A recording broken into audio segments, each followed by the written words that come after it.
Okay. All right, everybody, welcome once again to Cancer Bridges. And it's our general weekly group. And tonight we're going to talk about a topic that's near and dear to my heart. I'm Wendy Myers, Senior Clinical Manager here, social worker. And we talk so much about the body, mind, and spirit whenever we talk about anything that's related to mental health, actually. And I've done this for years. In fact, even in my counseling practice that I do outside of Cancer Bridges, I have a triangle where I kind of look at the body, mind, and spirit, right? And we do such a great job nowadays talking about the body. Since I've been a social worker 33 years in the medical field, it's amazing. The treatments have gotten so much better for all kind of diseases, in particular in cancer. And so we know that movement's really important. You've all had a lot of good programs that we've had through Cancer Bridges about movement, good nutrition. All of those things are proven, statistically to make us be healthier. Our mind has come a long way when we talk about mindfulness and breathing techniques, yoga and Reiki that we offer a lot of classes on. And it's really important that we learn to live in the present moment, right? But when we talk about our spirit, a lot of people aren't quite sure what that means. And so I thought, wonder what I could find out about the spirit. And I was asked to do a presentation in June on the spirit, and how to nurture your spirit. And so I came up with some pretty neat things. So that's what I wanted to share with you this evening, because I think the spirit is equally as important to nurture as your body and your mind. So now I'm going to share my screen with you. Okay, all right. And hopefully you all can see that. And I'm going to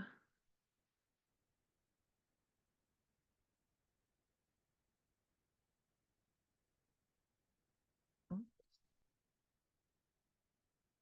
I want to do that.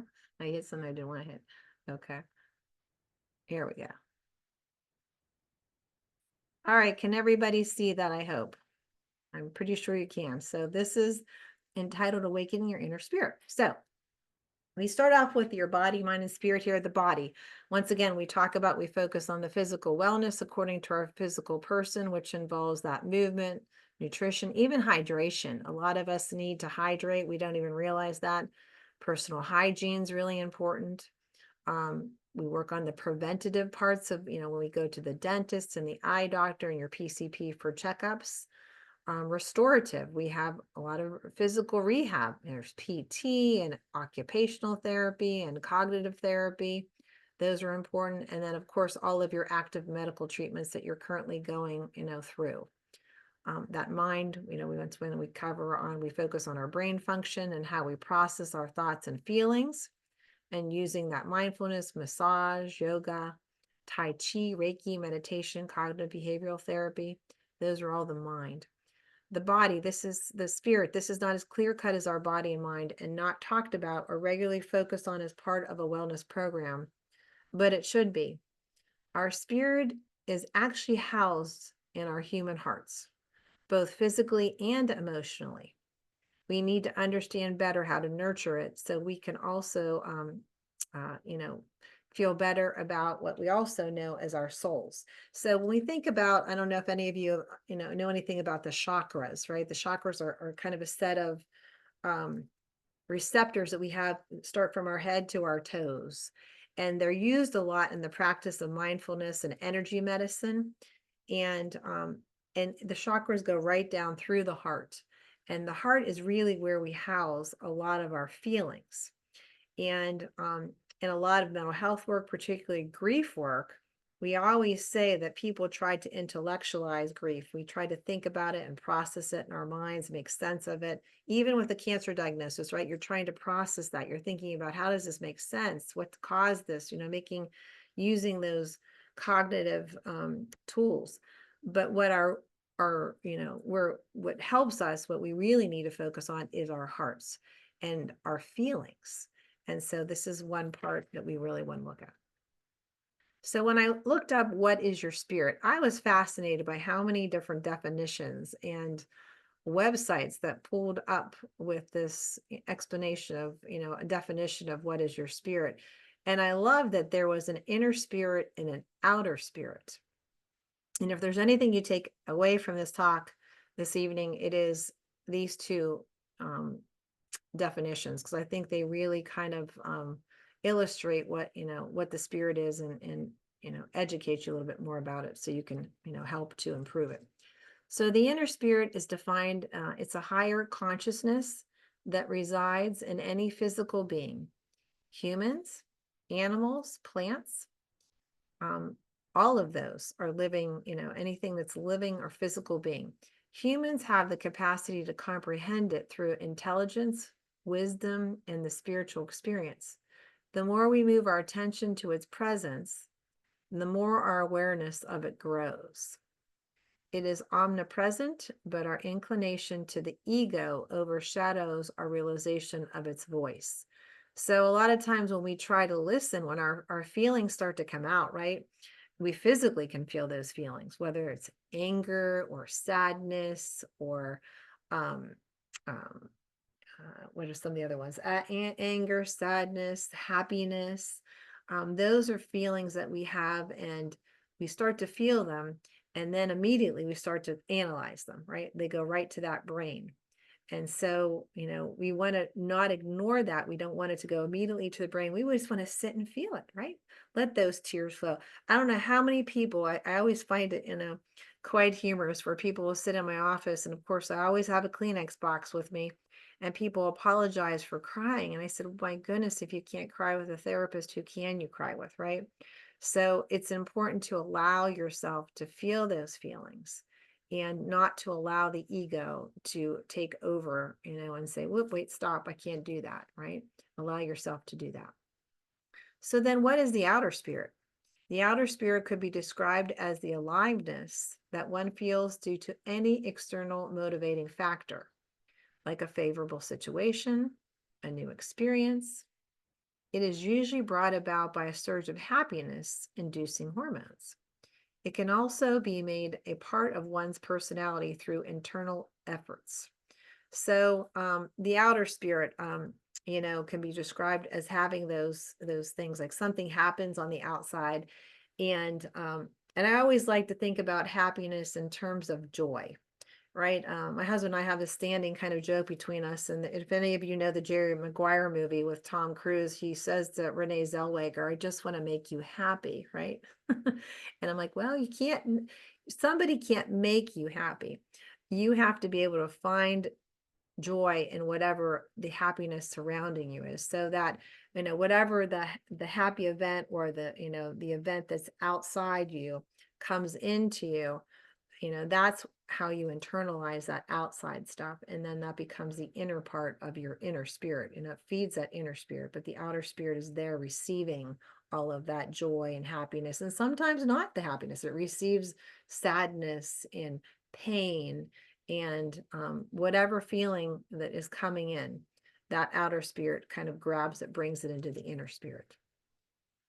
So those are our definitions. I want you to be thinking of your inner spirit, and then that outer spirit, what receives that for you, and how do you then internalize it? So now, when I first started thinking about doing this, of course, a lot of people were very nervous when I had this title of Awakening Your Inner Spirit, because immediately people thought, oh my goodness, Wendy, are you going to talk about religion? And, we just don't talk about those things in a nonprofit, or, whatever I was going to present. And I said, religion is a piece of this for some people, but it's really not what my main goal was here. It's more to think about it in terms that isn't necessarily tied to religion. For some of us it is. But in addition, it's about kind of further defining faith and what faith is. So for many, faith is about a strong belief in those doctrines of religion or a higher entity. But in terms of what we're discussing this evening, it's about also a complete trust or confidence in someone or something. And when we think about faith in terms of that, we are focusing on this definition in terms of you. And the question is, do you have complete trust or confidence in yourself? And sometimes going through challenging times in our life, we're forced to kind of look at that. And sometimes we may not like what we see, or we may not necessarily, have that in us. Some people are kind of naturally born with some of that, and some people nurture that over time, whether their family has nurtured it or you've learned to nurture it yourself. But I want you to think in terms of faith and, how much trust and confidence you have in yourself and other people around you. How do we cultivate our faith and nurture those inner and outer spirits? We're going to look at that. And then we're going to look at 7 guiding principles to acknowledge and develop our faith.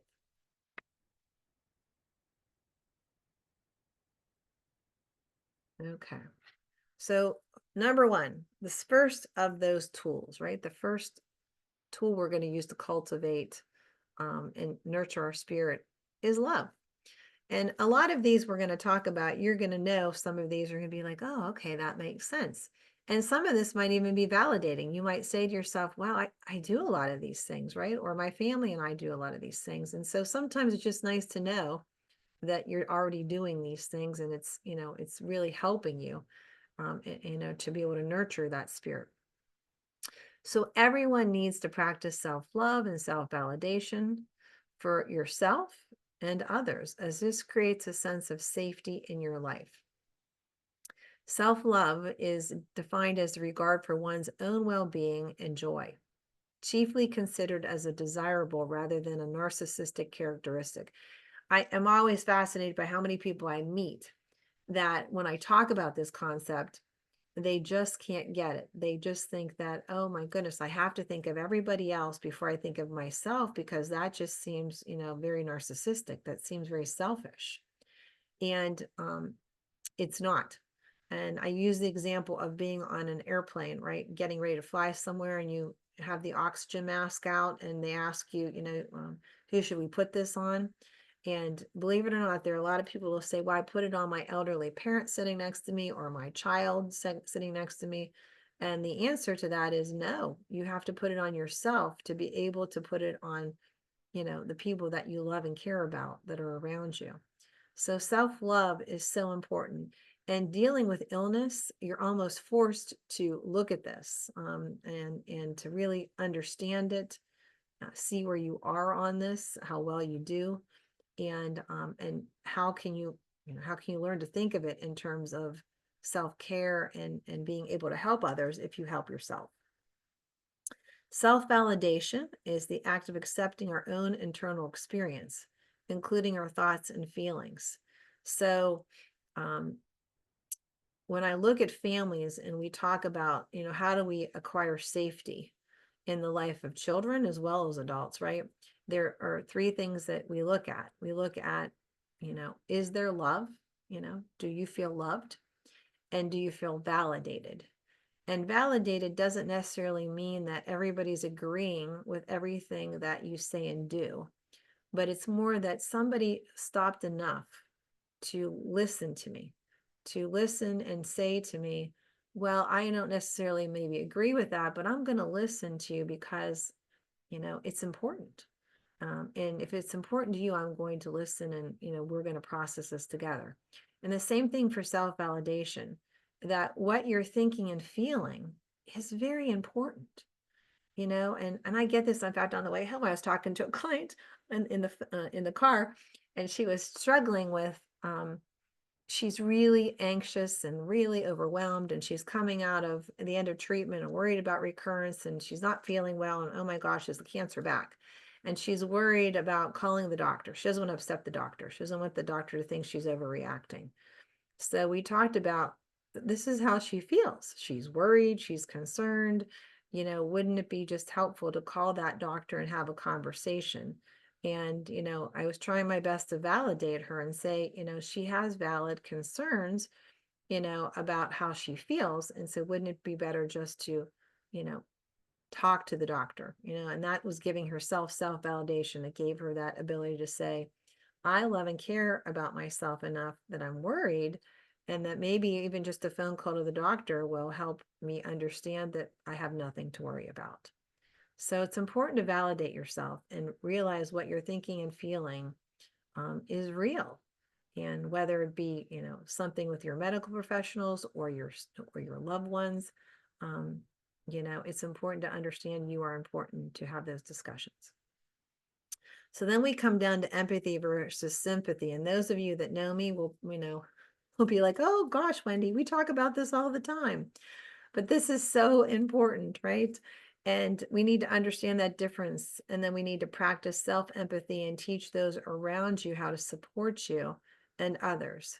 This gives the heart energy, both physically and emotionally. So this is really, it's like food for that soul, food for your spirit. And sympathy, is what the world mainly gives, because, it's just a difficult world out there. And we hope that there's some compassion and concern for others. And of course, Hallmark makes sympathy cards, right? But if we just use sympathy, we can be, seen as a victim. We can be, people can give us pity.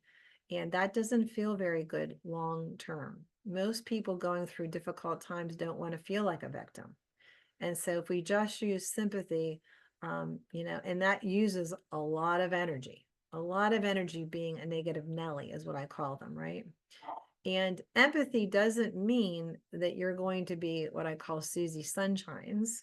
Doesn't mean that everything has to be positive, positive, positive. Empathy means that you still have that self-validation. We go up to that validation like, this is horrible, this is difficult, this is hard. However, there's a pivot point to, how can I make this better? How can I make this change? Not how somebody else can make it different for me, but how can I make that change first? We start with self-empathy. And I use the example of Brene Brown. She is a famous social worker that does a lot of books on feelings. You can look her podcasts up or look her books up, and she talks a lot about hope and sharing, empathy versus sympathy. And she uses this really cute cartoon illustration where she has, somebody is in a hole, in a dark hole, and they're all by themselves, right? And a lot of times when somebody has sympathy for somebody, they hop in the hole with them. I'm coming in. You can't be alone. I'm gonna be here. I'm gonna try to fix you. But then guess what? You're both in the hole. And that is not a good place to be, because there's no way out. If you use empathy, you still see like, oh, I'm in this hole, or you're in that hole, it's dark in there, but I'm going to put a ladder down, and I'm going to be here kind of talking to you as you're climbing up that ladder. And I'm going to encourage you that we're here to support you. We can't fix you. We can't make it completely better, but we're here to support you. And these are the people that are in your circle of support, your village. And so empathy really then empowers you. We use empowerment versus the victim of that pity of sympathy.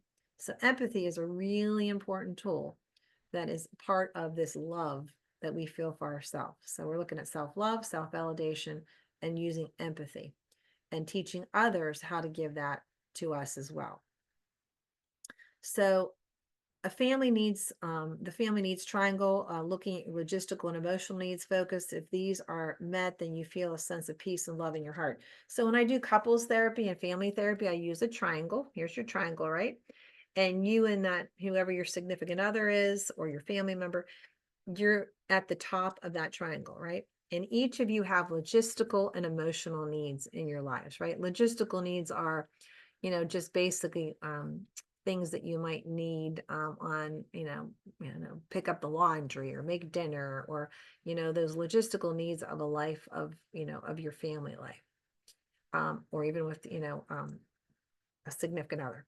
And then the emotional needs are, what is it that I need from you? Do I need you to listen to me?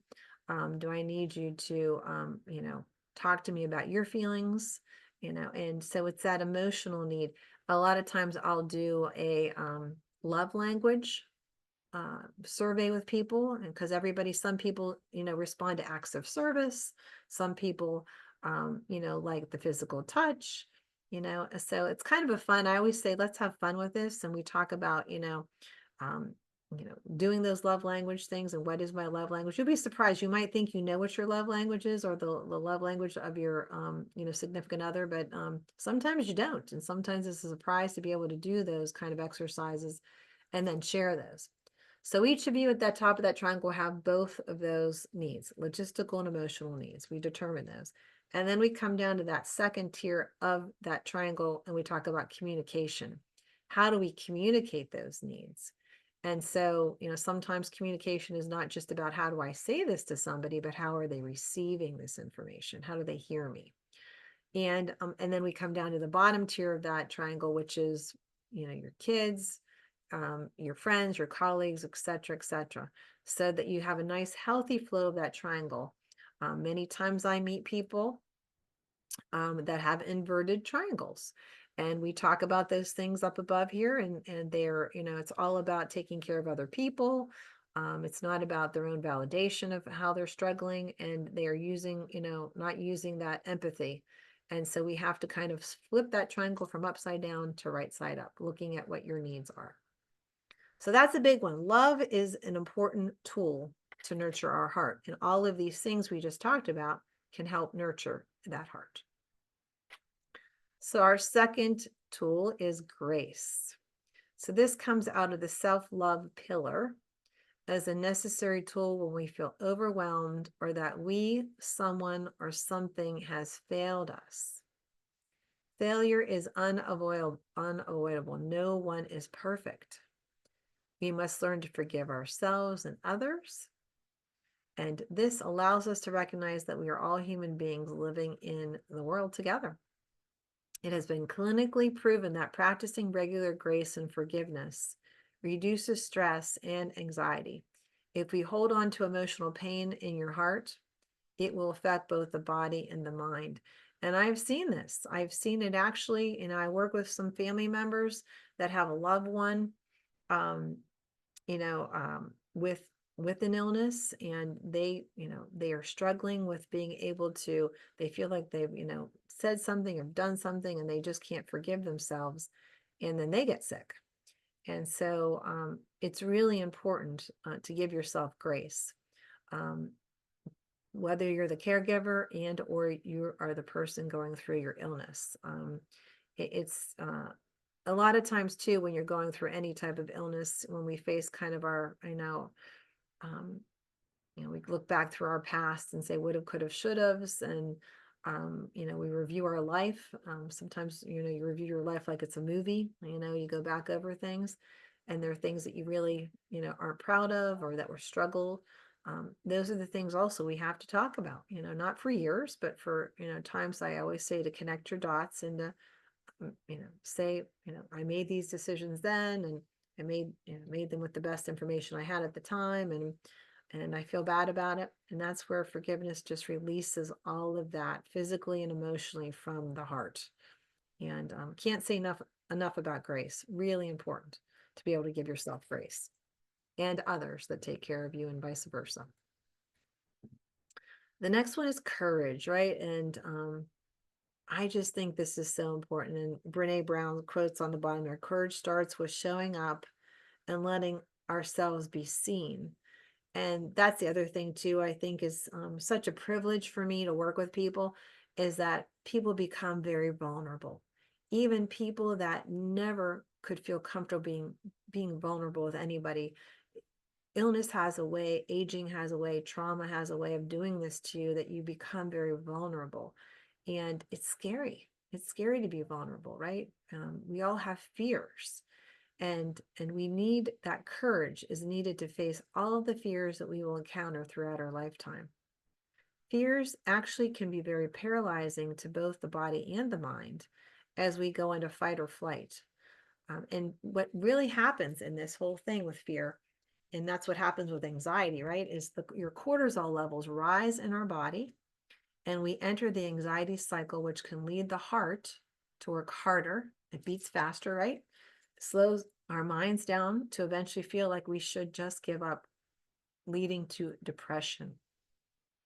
So developing courage stops us from engaging in this cycle. And then our spirit guides our body and mind to a very calm state. A lot of times I'll do breathing exercises, right? The 4-7-8 breathing, where you breathe in through your nose for 4 counts, you hold for 7, where you release slowly through 8, right? So that connects everything together. I love that exercise. It's my favorite tool for anxiety because you can do it wherever you are, right? It slows the mind down as you take your breaths. It slows the heart down literally from pumping, and then your spirit, that heart part of your spirit, the emotional part that's up there, it calms down. It finds that calm space. And so we all go through fears, right? This world is so full of fear. COVID really brought that out. Illness brings it out. The key is that we got to manage this fear, right? We have to be able to manage it, and we have to know, have some tools in place, because it's a really hard life to always be fearful of whatever is going to happen, right? And, we talk about worry, and that's part of the fear, right? Worry is a symptom that comes out of your fears. And so, this developing a sense of courage and how to do this, how to, manage this is just so important. And we want to focus on that for sure. The next one is hope. So there's a difference between being hopeful and being positive. And I always say that finding a balance between facing and validating your reality, and then finding a way to be hopeful. So we go back to that validation of, this is really hard, this is difficult, but how can I learn to be hopeful? It's that empathy, right? I consider myself a very much a hopeful realist. I live in the gray area. Always being in that sympathy mode, that pity, that negativity is not helpful, and it takes that energy away from that heart, takes the spirit and just depletes it. But always trying to be Susie Sunshine is not sustainable for that heart either. That positivity, it's always about changing that language from positive to hopeful. Positive is hard to maintain for any of us, and being hopeful is just so much. It's just a softer intention, and it's sustainable. It can be. I tell people, even in late stage cancers, or people that are even dealing with somebody that they're going to pass away, we can be hopeful that they are comfortable. We can be hopeful that they don't suffer. We can hopeful that we are there to support them the best we can, right?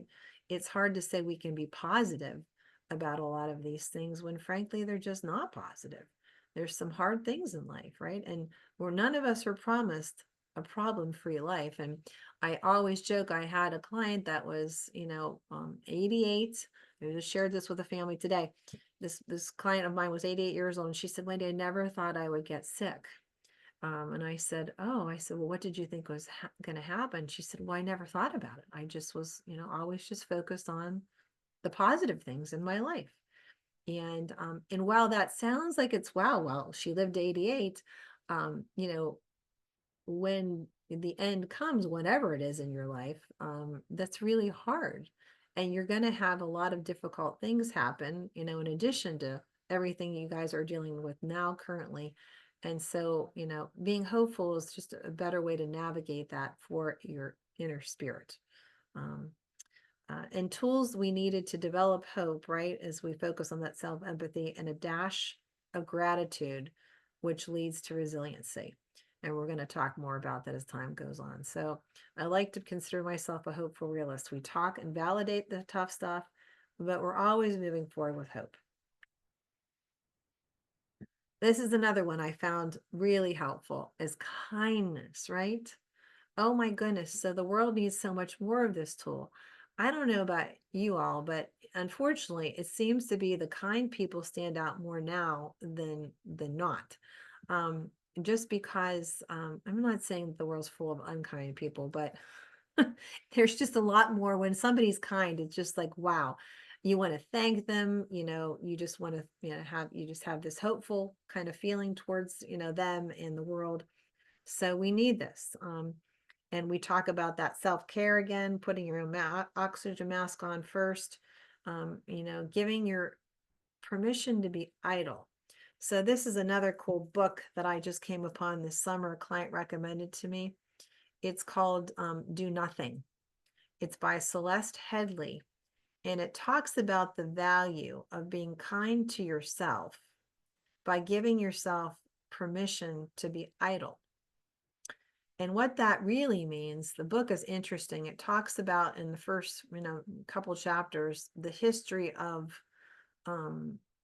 the workforce in the world, and how the Industrial Revolution changed a lot of that, and particularly in the United States. We are seen, if we are not always doing something, that we are being lazy. And if we don't have productivity and efficiency, connected to that activity, we are being lazy. And so this book is very interesting because it just talks about the value of idle time. And I included it in this particular slide because I think that's being kind to ourselves. How are you kind to yourself? It's important to think about this. What do you do that's kind to you? That's where it starts from. If you're not kind to yourself, it's really hard to be kind to others. And kindness starts by, taking care of you. I also added the 3 H's in here, which I've kind of added to a lot of my therapy sessions in the last couple months or so, which I really like. Is the 3 H's are basically when you're teaching people how to give that empathy to you, how to nurture you. Is the first one is, okay, I just need to be heard. I'm really struggling today and I'm overwhelmed and I just need to vent. I need to vent, right? And so whoever's that person there for you, whether it is your significant other or a friend or a coworker, you can say, I just would love to have like 5 minutes of your time just to like vent about this frustration I have going on right now with me. And you don't need to say anything. You don't even need to come up with any solutions for me. Just let me vent and I'm going to be fine. So heard is the first H. The second H is help, that you really need help with something, right? We all get to a point in our life where like, you don't have to be that martyr and saying, oh, I'm not going to ask for help. I'm going to do it myself, right? That's not about being independent. That's about being a martyr, right? There's a difference. And we'll talk a little bit more about that. But it's important to ask for help because not only are you helping, yourself by asking for that, you actually, surprisingly enough, are helping the person help you. How many times have people during your, your journey, life journey, have said to you, can I help with anything? And it's really hard to say, oh, wow, I feel bad. I don't want to put them out. They have their own issues going on. But if you say to them, it would be helpful if you could pick up some milk at the store for me this week. That person will be beyond happy that you actually asked for a specific thing because, oh, yeah, I got that. I can do that for you, right? And in the same token, if they can't, you have to be willing to be like, okay, I asked, they couldn't help with this, but maybe they'll be able to help with something else. So asking for that exact help only, not only helps you, it helps them to feel that they are doing something and they're being kind, right? So there's kindness going all around. That kindness is good for, you to receive as well as for them to give to you. And then that final one is a hug, right? I just need you to be physically present. I need to have fun. I need to, just have you sit and watch a movie with me, just spending time with me. So heard, help, and hug. Those are things that you can, um, help people to be kind to you and to, practicing on, giving yourself that idle time to be able to be kind to yourself. The other thing is teaching your village, right? And helping within your village. Just these 3 things that I love, these acts of saying, thank you, I'm sorry, and I love you. That's what I always say, 3 healthy things that families say to one another. And we don't say enough of these either. I mean, how many times, and take notice of this, do your own little survey this week for the rest of the week. How many times does somebody say thank you for you holding a door for them, right? Or for you, um, you know, uh, not even running an errand, but just helping them with, a question that you might have, about an item that you're looking for when you're shopping. just notice how many times, and notice how nice it is when, how you feel good, how your soul, your heart feels good, your spirit feels good when you're out somewhere and you're kind to like a clerk, right? Because they don't get that often. I always try to say thank you and I appreciate you. I appreciate you taking that extra time for me. And it just feels good to them to hear that. And it feels good to you to receive that. That just feeds that soul, right? Saying, I'm sorry, realizing I'm not perfect. I made a mistake and receiving that forgiveness, right? We go back to that forgiveness and how that's helpful for, both parties, the receiving person as well as the person saying that. And of course, I love you, right? I come from a family that, we share love like that all the time. I always ended conversations on the phone with I love you, right? And so when you have people coming in, going in your house, right? How many times do you say I love you to your, significant other or to your kids or to your friends, right? I have a lot of friends that I'll hang up and I'll say love you, and because, I love them like a friend, it's really important that they know that they're important to me. So I can't say enough good things about kindness. I really think that's a huge tool that we need to do to nurture our spirit by receiving kindness, asking for it, and as well as giving it out in the world. All right, next one is gratitude. So we seldom feel gratitude when everything is difficult in our lives, but it is the tool that we need most to pull us out of that sympathy hole. The daily journal, a lot of people can do that. Some people say, oh, Wendy, I don't like writing. But I say, well, let's just come up with one word for each day, right? You can take a pretty little book or you can write it on a piece of paper and put it in a jar of some sort or a bowl, and then you can review it at the end of the week. But I think each day of looking at, what can I be grateful for today? Whether it's just as simple as like I got out of bed and was able to put my feet on the floor and didn't have any pain, right? Or the sun came up and it was a beautiful sunrise or a beautiful sunset. And if you're not grateful for anything that day, sometimes you can be grateful that nothing bad happened that day. And it's just a way gratitude really does build what we're going to talk about as resiliency. There's a children's book. I recommend everybody get it, even if you don't have any children in your life. It's a great book to have on your bookshelf and read when you're struggling. And it's called Alexander and the Terrible, Horrible, No Good, Very Bad Day. It's this cute little creature that goes through his whole day, and he just has everything goes wrong. And at the end of the day, his mom tucks him in and tells him that, tomorrow there'll be another day. And that's why I think I love the beach so much, because I so appreciate sunsets and sunrises. And there can be endings to difficult days and fresh beginnings for another chance at gratitude. And so I know appreciating those little things in life are so important. There is scientific evidence. And I did a lecture on gratitude, probably around Thanksgiving last year too. Some of you might have attended that too. I had on here, but it's scientifically proven that using daily gratitude does keep your anxiety and depression away from our body, mind, and spirit. And I have to say, my stage 4 patients that are in my metastatic group, they practice this daily. Because it really helps them focus on what they do have versus what they don't have. And once again, gratitude is not being positive. It's being able to appreciate what you have, even in the validation that life is difficult. And so I want you to keep that in perspective. But I want you to really think about how can you practice, or how do you practice gratitude on a regular basis? And it's also a great legacy to give away to your kids, right? Some of us are just naturally have that in our thought process, and then some of us have to really work on that. But it definitely can be generated. And then the last one is that resiliency, right? So resiliency is defined as the capacity to withstand or to recover quickly from difficulties. It's nurture versus nature. Some of us are born with it, as I just started to say about gratitude. And I'm sure you all know people like this, and you might even recognize it in yourself, right? I was born with a very resilient family. It just was, and I probably didn't appreciate it or recognize it until I was older.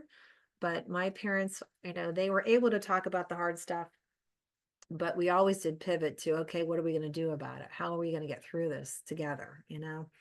And but not everybody's born with that. Some people are born into very negative families, and very and you tend to develop that sense of negativity, but it can be changed, and you have to nurture it. You have to be able to say, okay, these are the things that I am, that I feel that I can do, to get through this, and this is my plan, and this is, who I'm going to have support me through it, and this is what I'm going to do. So I think there's a lot of ways you can work on how do I develop that sense of resiliency. And that key is daily gratitude. That's the first step, is what am I thankful for, daily, to be able to get to that next step.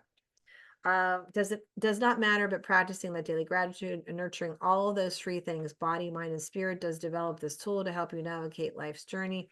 So, definitely taking care of your body is important, right? So we can't just nurture the spirit. We do have to work on the body. You have to go to your doctor's appointments, take care of all those things. You have to eat well, to get a lot of sleep, right? Get your rest, because that's important for your body and your mind. Those are the three top things I always say about, how do you get through the hardest times that you're challenged with, right? In the mind, you have to be able to, practice mindfulness, and, maybe be able to do some breathing, to help regulate the body and that connection we talked about with that cortisol level, and as well as do all of these other things to nurture that spirit. And that, when you put those all three together, you develop this resiliency. The other thing is to find a sense of purpose, right? No matter how old we are, how little energy you might have, fatigue, um, a sense of purpose is needed. We are, idleness is important to rest, but that doesn't necessarily mean that a sense of purpose doesn't mean we have to be productive, shall I say. A sense of purpose gives us a reason for life. It gives a reason for, like, why am I fighting this illness so much? What am I doing this for? And when you go through illness, it puts it under a magnifying scope. Like, what is my sense of purpose? And the other thing that happens at the end of an illness, when you're coming out of it and going forward, you're trying to go back to what your sense of purpose was prior to that, and it just doesn't fit. I say it's putting that square peg in a round hole. So it's about, okay, what is now my purpose? Now that I've gone through this kind of, challenging time in my life, where am I going? It's also about focusing on what you can control and what you cannot control. So, there are a lot of things that you can control going through illness that you may not think. A lot of people say, oh, I have no control over anything, Wendy. But, that's why we talk about 7 pillars of wellness. If you go to, Jen Kem's Happy Feet program, she kind of does a springboard on that. And she has another great one coming up, I think, in the fall, of looking at my 7 pillars of wellness, of the things that you do have control over that you can work on. And, once you kind of focus those things on, are my putting my energy into these things, you can help develop that sense of resiliency too. But what we're going to do this evening here is we're going to look at, we're going to do an exercise. That's why I have you have a piece of paper and a pencil. And we're going to look at what's important, what's very important, and what's not important to put that energy into. This will also move you in the direction of having that sense of purpose, which then leads to finding that joy we're talking about from the inside out, which is experienced in all three areas, that body, mind, and spirit. So I'm going to stop our recording here, because that is our last slide. Stop sharing, stop my recording.